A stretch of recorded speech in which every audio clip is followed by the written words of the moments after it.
RMC 5h45. Politique. Le journal du off. L'heure de retrouver le service politique d'RMC pour votre journal du off, les coups bas, les coups de gueule, les coulisses de cette campagne présidentielle. Nous sommes à 4 mois du premier tour. Bonjour Juliette Droz. Bonjour Mathieu, bonjour à toutes. Bonjour Juliette, Noël approche à grands pas, la plupart des candidats s'apprêtent à faire un break pour la trêve des confiseurs. Tous, sauf un, ou plutôt une, Valérie Pécresse. Eh oui, pas question de partir au ski comme François Fillon il y a 5 ans griffe l'entourage de la candidate LR qui veille à ne surtout pas répéter les mêmes erreurs qu'en 2016. Fillon s'était accordé une diète médiatique, dégringolade dans l'opinion. Pour Valérie Pécresse, ce sera donc régime sec, quelques jours en famille, mais pas plus. Maintenant qu'on est en vol, il faut maintenir l'altitude. Analyse l'un des pilotes de la campagne. Agenda ultra chargé jusqu'à début janvier. Déplacement à Calais et Boulogne-sur-Mer aujourd'hui, Provins et Troyes jeudi, peut-être l'Alsace vendredi, avant de s'envoler en Arménie. Autre enseignement de la campagne Fillon il y a 5 ans, on s'en souvient, pour espérer gagner la présidentielle, faut d'abord rassembler son camp. Oui, François Fillon avait tardé à envoyer des signaux, erreur fatale, d'où ce message de Valérie Pécresse au cacique des LR ce week-end. À 15 jours des fêtes de Noël, je suis venue vous parler de tendresse. Valérie Pécresse qui caresse dans le sens du poil ses anciens concurrents, les 4 mousquetaires, Ciotti, Bertrand, Barnier, Juvin. Leurs anciens directeurs de campagne vont intégrer l'organigramme de Pécresse.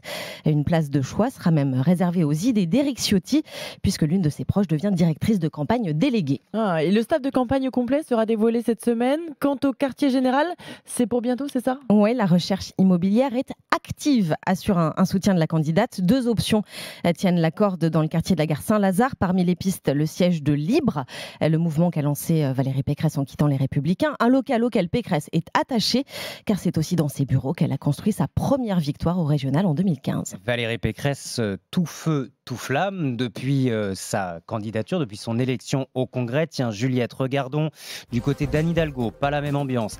Meeting à Perpignan hier. Oui, deuxième meeting de campagne pour la candidate socialiste, cette fois sur les terres de l'extrême droite. No Passaran a lancé Anne Hidalgo devant ses partisans, appelant une nouvelle fois ses concurrents à une primaire à gauche. Dans la bouche d'un de ses soutiens, le message est plus cash. Si on n'est pas unis, on est mort. Un proche d'Hidalgo compte beaucoup sur les sympathisants pour mettre la pression sur les écolos. Sur le terrain, on entend ça toute la journée. Unissez-vous. Les autres candidats vont pas pouvoir l'ignorer indéfiniment. Bon, côté écolo, justement, c'est niette. Les Verts ne veulent pas de primaire. Ils l'ont déjà dit, ils l'ont répété. Ça commence d'ailleurs à les agacer. Ouais, réponse salée du berger à la bergère et petit florilège signé d'un très proche de Yannick Jadot. La primaire populaire, c'est la ventoline d'Anne Hidalgo. On ne fait pas demi-tour dans le train et je vous ai gardé le meilleur pour la fin. Nous, on n'a pas besoin de faire un safari à Perpignan pour montrer qu'on lutte contre le Rassemblement national. Elle est pas mal celle-là. On aime les punchlines en politique, on aime les coulisses avec le journal du off tous les jours. C'est à retrouver sur rmc.fr. Et la politique sur RMC, c'est aussi ce rendez-vous ce matin à partir de 10h. Marine Le Pen face au GG, face aux grandes gueules avec Olivier Truchot et Alain Marchal. Merci Juliette Droz. Il est 5h48.